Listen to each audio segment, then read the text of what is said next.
Salve, salve família, aqui é o Zoro do canal Pai dos Cortes. E no meu primeiro mês no digital eu já fiz mais de 10 mil reais, só seguindo o que esse cara fala no curso dele. Então se você quer ganhar dinheiro na internet e YouTube sem nem precisar aparecer, confere o primeiro link na descrição. Gente, uma coisa que os astrônomos, cientistas falam sobre vida fora da Terra. Nos visitar, o que impede é as distâncias. Então, cara. Aí se buraco de minhoca é comprovado, pronto, aí já tem aí uma possibilidade de que realmente pode estar sendo visitado. Sem eles, nessa equação toda, fica complicado, porque Qual que é a estrela mais próxima? Tá que distância da gente? tá 4,2 anos-luz daqui. Isso significa se o cara constrói uma navezinha lá e quer vir pra cá, Isso viajando na velocidade da luz, que é impossível, hoje em dia. chegaria aqui em 4 anos. Então, mas não existe nada Não que existe. Então ele viajaria, vamos supor que ele consegue viajar uma certa porcentagem da velocidade da luz. Vai demorar 100, 200 anos para chegar. Então, cara. Então, as distâncias no universo são muito grandes. Então qualquer civilização moderna que chega num grau de tecnologia muito alto está muito distante daqui. Então, até chegar aqui, pode ser que a civilização de onde ele partiu até colapse. Entendeu? Então, essa é uma grande pedra no meio do caminho para as explicações de discos voadores, essas coisas todas. As pessoas são céticas porque o universo é muito grande, né? Primeiro que a gente não detectou nada até agora. Assim, Nada. Nada. Não tem nenhuma prova cabal de mensagem, pedaço de nave, não tem nada que... Nada. Que até onde a gente sabe, não tem nada. Eu vi um vídeo do seu canal, você falando sobre uma mensagem que os caras estavam estudando, Sim. vinda do espaço. O que é? Então, a gente sempre detecta explosões rápidas de rádio, que vêm de diversos pontos do universo. Essa específica que você viu, ela vem aparentemente do centro da nossa galáxia. Tá. E o que é interessante nela é que, tipo, os objetos que emitem isso na natureza são magnetares, estrelas de nêutrons. Então, são os objetos que geralmente emitem esse tipo de radiação. Só que por conta do padrão dessa detecção que foi feita agora no centro da galáxia, o padrão dela não condiz com esses objetos. Não estou dizendo aqui que pode ser uma civilização alienígena. Pode ser algum outro objeto, alguma coisa que a gente ainda não conhece, entendeu? Pode ter alguma coisa também, dados enviesados, enfim, tem que estudar mais para saber qual é a procedência desse sinal, mas descarta esses objetos. E aí as pessoas já começam a especular. Pô, então pode ser uma civilização. Uma coisa que eu sempre falo no meu canal, a gente não descarta, sabe? A gente pode falar que sim, pode ser. O que eu acho absurdo, né, nesse caso, é que, tipo, vamos supor que é uma civilização alienígena que conseguiu emitir rádio. Tem que ser uma civilização muito, mas muito moderna, porque geralmente essas emissões estão a milhões de anos-luz daqui. Então imagina o poder de energia que essa civilização tem para mandar um sinal que chegue tão longe. Tem que ser uma civilização absurda, que consegue usar, sei lá, a energia de todo o sistema. Cara, não é mais fácil mandar um WhatsApp, Não é? uma foto, sei lá, um negócio Né? mais... Isso é outra pergunta que eu ia fazer. A gente se baseia só no que a gente conhece. Exato. Nossa linguagem, nossa forma de pensar, nossa forma de vida. E se vem E rádio também. Por que eles vão transmitir em ondas de rádio, não vão transmitir... Outro tipo de coisa. Outra coisa que a gente nem imagina, né? E que a gente não tem nem meio de detectar. De repente a gente tá sendo bombardeado com mensagens aí, a gente nem detecta sabe. porque é uma coisa absurda. Ou a gente acha que é alguma coisa natural. Entendeu? Tem uma coisa que eu sempre Tem falo. essa limitação, não tem? Tem uma coisa que eu sempre falo no canal que é tipo, a gente sempre usa, quando a gente vai falar de vida fora da Terra, nós mesmos como parâmetro, tanto para a vida baseada em carbono, né, a vida que a gente conhece, e tanto para situações das quais levaria uma civilização a seu declínio, seu colapso. Por exemplo, eu acho que a civilização humana, cedo ou tarde, ela vai se colapsar por conta de guerras nucleares, doenças e tal. Mas por que a gente pensa isso? Porque o ser humano ele foi educado para ser competitivo, desde sempre, né? Aí, o ser humano moderno ele é resultado da Revolução Agrícola, que aconteceu quando a gente deixou de ser caçadores-coletores e passamos a cultivar coisas. E juntar bastante... Como é que eu digo? Não mantimentos, mas recursos. Sei. A gente começou a juntar muitos recursos e tal, e isso acabou dando poder para certas pessoas, outras ficaram se contentando em só trabalhar e não ter nada, então isso acabou gerando uma competição. Essa nossa a sociedade que a gente vive hoje é desse jeito. Agora vamos supor que existe uma civilização em outro lugar que evoluiu de outro jeito, que de repente não teve uma revolução agrícola. Partiu para outra coisa. pode ser que ela não se autodestrua, que ela possa durar tanto tempo. Então, essas variáveis que as pessoas às vezes deixam de lado. Uma civilização que se baseia num pensamento coletivo. Exato. Todos, como as formigas, sei lá, ou abelhas, não sei, Sim. posso estar falando besteira, mas São cooperativos. cooperativos. Sim, Então ela tem uma competição menor, ou cada um sabe a sua função. Então eles podem durar mais, talvez, Exato. como um grupo. O grupo é muito maior do que cada indivíduo, não sei. Então, a gente usa Os muito... Borgs. Lembra dos Borgs? Star Trek. Ah, sim, os Borgs. É, eles eram assim, cara. Então, a gente Se um usa... tem uma informação, todos têm informação. Exato. Então, a gente usa nós mesmos como parâmetro. Então, até o lance da vida. Pá, a gente conhece sua vida... a gente descobriu um exoplaneta que tem condições parecidas com a nossa, mas ela recebe uma radiação X do planeta que não consegue gerar vida como a gente tem aqui. Vida baseada em carbono, mas vida baseada em silício, por exemplo. Exatamente. Entendeu? Então, tem essas variáveis. Só que o que acontece? No meio científico, no meio acadêmico, eu não sou acadêmico, eu sou um entusiasta, né? Já deixar bem claro, mas eu tenho muitos amigos da academia. E eu percebo que, tipo, a galera não gosta muito de abraçar essas ideias porque se preocupa com a reputação. Tem um episódio do Big Bang Theory que eu acho mó legal, que o Raj, que é um astrofísico, ele tá falando exatamente essa conversa que a gente tá tendo aqui. De especulando. Imagina. E aí alguém pegou essas falas dele e publicou em algum lugar com um título: Astrônomo diz que vida pode existir em lugar tal. E ele falou, eu nunca falei isso. Entendeu? Então tem essa coisa, a gente tem que ter muito cuidado, porque, principalmente a galera da academia, porque às vezes você fala uma coisa, especula alguma coisa, e os entusiastas da vida fora da Terra distorcem o que você falou ou tira do contexto e dá um falso positivo, né, por aí na mídia. Tipo, astrofísico de Harvard diz que existe vida não sei aonde. Pronto. Entendeu? Porque as pessoas querem isso. A gente tem uma... o Carl Sagan falava uma coisa que era... Se só existe a gente como vida no universo é um grande desperdício de espaço, sabe? E realmente, seria triste, só existe a gente aqui. A gente tem essa coisa de querer encontrar outros, né? Ou, sei lá, seria realmente um desperdício. Também seria poético, né? Porque eu penso, digamos que só existe a gente no universo inteiro.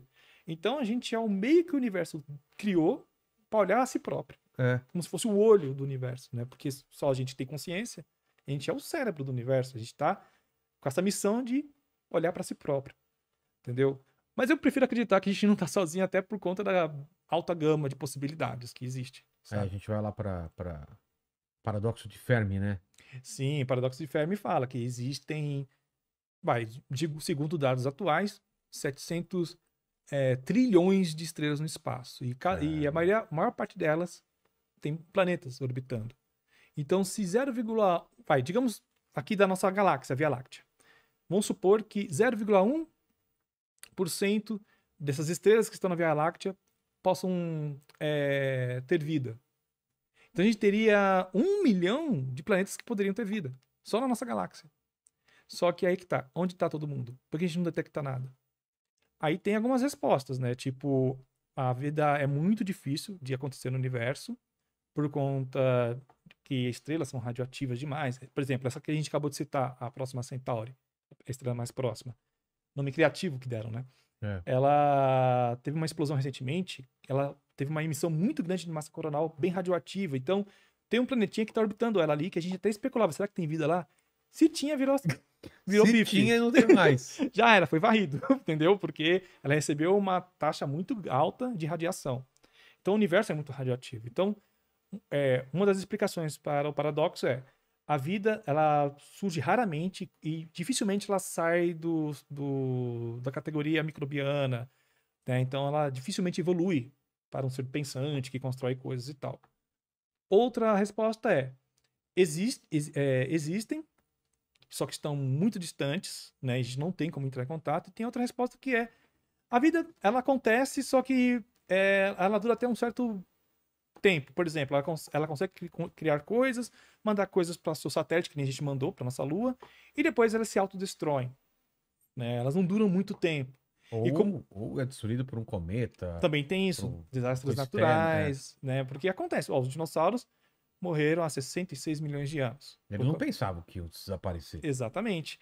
E se for levar em conta o tempo que o universo existe, que é 13,8 bilhões de anos, 66 milhões de anos é pouco tempo. É nada. Total. Entendeu? Né? Então, eles foram, relativamente, eles foram exterminados recentemente. O que garante que a gente não vai ser da mesma forma? Então, pode ser que a vida, ela surge, dura por um tempo e depois é eliminada. Tanto é que falam que se um dia a gente encontrar resquícios de uma civilização em outro planeta, é uma péssima notícia. Resquícios de uma civilização que já existiu e não existe não mais. existe mais. É péssima notícia, porque, pô, tá Claro. vendo? Alguma coisa acontece que ninguém consegue ir pra frente. Mas tem uma coisa, digamos assim, boa pro nosso lado.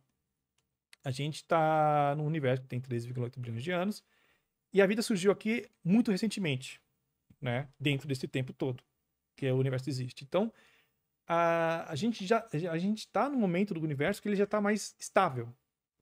Né? Não tá um universo tão bagunçado e instável. Então, pode ser Mas que... ele é... Qual é a palavra? Todo o universo ele é mais ou menos parecido? Ou aqui pode estar estável, em outro lugar pode estar instável, você entendeu? Ele é homogêneo ou ele... Não, tem alguns lugares que são mais radioativos, outros tá. nem tanto, né? Só que a gente já tá há muito tempo... a gente tá num momento muito recente na história do universo. Então pode ser que, tipo, ó, as coisas mais complicadas que poderiam ter acontecido já aconteceram. Entendi. E a gente tá num universo mais calmo, digamos assim. Entendeu? Mas tudo que eu tô falando são especulações. Entendeu? E a gente não tem... Até o momento que eu tô falando aqui com você, a gente não detectou nada ainda. Aí as pessoas pegam no meu pé, porque eles sempre conhecem alguém que fala, tem uma história de que viu alguma coisa no céu, que viu alguma coisa no quarto. Eu já vi coisa muito bizarra. Já? Já, no meu quarto. Então, quando era adolescente, eu acordei no meio da madrugada, abri o olho e tinha um ser na minha porta. Tinha mais ou menos essa altura. E ele veio andando na minha direção e eu não conseguia reagir. Eu fiquei assustado demais. Né? 3 da manhã você vê um treco na tua porta. 3 da manhã sabe que é a hora do demônio. É a hora do né? capeta. É. Né? Então ele veio na minha direção, pegou na minha mão, e no que ele pegou na minha mão, eu dei um grito. Aí ele sumiu. E eu vi isso umas 2 vezes. 2, 3 vezes. Meu Deus, cara, que assustador. Aí, na época, eu era um cara mais religioso. Então eu comecei a achar que era fantasma. Demônio. Ou demônio. Demônio, fantasma. Mas se eu fosse um cara mais ligado em discos voadores na época, eu achava que era um ET que estava sendo visitado, tentando me colocar uma sonda anal, qualquer coisa do tipo. Entendeu? Então eu pensava, na época, como eu era religioso, pensava que era um fantasma. Mas eu sempre fui muito cético, sabe? Eu sempre tentei buscar mais informações sobre as coisas. E eu comecei a ler e descobri a paralisia do sono. Eu já tive. É horrível. Você não consegue mexer a perna, você tá paralisado. Né? Exato. E geralmente você acaba tendo visões de coisas que você tem medo. Na época eu tinha muito medo de fantasma, então eu vi um fantasma no meu quarto, mais de uma vez. Então tem pessoas que sempre pensam muito em alienígenas e acabam tendo essas experiências e confundem. Então, mas Caio Fábio teve aqui ontem, não foi, Mandíbula? Ontem, né? E ele falou de uma experiência em 74, que a cidade inteira de Manaus viu um objeto absurdamente grande sobrevoando a cidade, cara. E aí? É uma histeria coletiva? É um sonho que todo mundo sonha? É louco quando é uma coisa que toda a cidade viu e um objeto absurdo à noite, tapando as estrelas com umas luzes estranhas, que de repente some. Esse caso ele falou do tamanho de um pão de açúcar, sabe? Do pão de açúcar, ele falou. Não, esse é um caso bem absurdo. Mas essa coisa de histeria coletiva é uma coisa bizarra. Tem uma história, eu não lembro o país para te falar agora, mas teve uma história de uma escola onde alguém viu uma menina que tinha morrido. Tipo, alguém viu num pátio assim, uma menina que tinha morrido há pouco tempo. Sei. E essa pessoa que viu, ela começou a ficar histérica, porque ela viu alguém que ela sabia que tinha morrido. E as pessoas que estavam em torno começaram a ficar apavoradas e começaram a acreditar também que estavam vendo. Caramba. E foi virando um efeito manada, entendeu? E várias crianças foram hospitalizadas porque elas entraram em estado de pânico. Por conta de uma que diz que viu fantasma e começou a espalhar isso daí. Então, tem várias histórias de histeria coletiva. Tem uma história da noite da dança, se eu não me engano, que alguém estava dançando, por algum motivo, não lembro agora, e aí as pessoas que começaram a passar e ver aquelas pessoas dançando, começaram a dançar junto. E foi juntando, tipo, parecia um musical da Disney, tipo, as pessoas do nada começaram a dançar. E aí, juntou tanta gente e as pessoas não conseguiam parar de dançar. E elas só pararam quando elas ficaram extremamente exaustas. Caramba. Mas era histeria coletiva. Não sabiam por que estavam lá, estavam continuando e só pararam quando estavam extremamente exaustas. Então tem alguns distúrbios psicológicos que são muito curiosos, que podem nos levar a situações como essa. Mais uma vez, eu Eu sempre falo que a ciência não é feita de convicção. Eu chegar e bater aqui pra você, não foi ET, não foi isso. Eu não tô sendo científico. Eu estou aqui metendo aqui uma convicção. Eu posso falar pra você que não tem evidências que apontem para essa narrativa. Entendi. Entendeu? Mas chegar e bater e falar assim, não, isso não existe, acabou. Isso aí você não tá sendo científico. Então você tá sendo. E essa leva de... Estão abrindo arquivos da Marinha Americana, aquele Os cara no Israel, relatórios. não é Israel, um comandante, não sei o quê, abrindo arquivos e tal. O que que se analisou já esses vídeos? Sim. E aí? Cara, é muito absurdo isso. Tem um cara chamado Luiz Elizondo, e ele foi chefe do departamento do Pentágono que estuda exatamente isso. Objetos estranhos que estão sobrevoando sobre o espaço aéreo americano. Então, esse é o trabalho dele, analisar esse tipo de coisa. E ele viu muitas coisas das quais ele não tem explicação. Que tinha um padrão de voo muito estranho, fazer curvas totalmente fechadas. E ele falava: olha, eu não conheço nenhum projeto militar que consiga fazer um treco desse. E não acredito que algum inimigo americano, ou algum país, tenha esse tipo de tecnologia. Se tiver, tá muito bem escondido, porque é uma coisa assim, que, segundo ele, que tá anos, décadas à nossa frente de tecnologia. E os caras têm uma espionagem também absurda. Serviço de inteligência, que não deixa passar Inteligência, nada. Então, eu acho interessante o Luiz Elizondo que ele nunca chegou e falou assim, é OVNI. Ele só fala que os americanos, o governo americano, no caso, precisa ser transparente, porque essas coisas estão sendo filmadas por oficiais da Marinha e de outros segmentos do Exército, e eles não sabem o que que é. Aí teve um relatório agora em julho, se não me engano. Foi julho? É, julho. Que eles estavam falando até que ia trazer informações sobre ET, que não sei o quê. Os entusiastas estavam falando Sim. isso, né? Aí foi broxante pra galera dos OVNIs, porque não falou nada, assim. Só que eles não foram, assim, taxativos em falar que Que não descartam. Entendi. Tipo, se não me engano, foram 144 análises. A maioria delas era erro do sensor, do infravermelho, ou balões meteorológicos sendo captados de um ângulo específico que faz parecer que ele está voando numa velocidade absurda, mas não é, por conta que o cara que está gravando está numa velocidade, o balão está em outra e parece que está voando mais rápido do que ele realmente é. Então tinha várias coisas que foram descartadas, mas tem alguns ali que não tem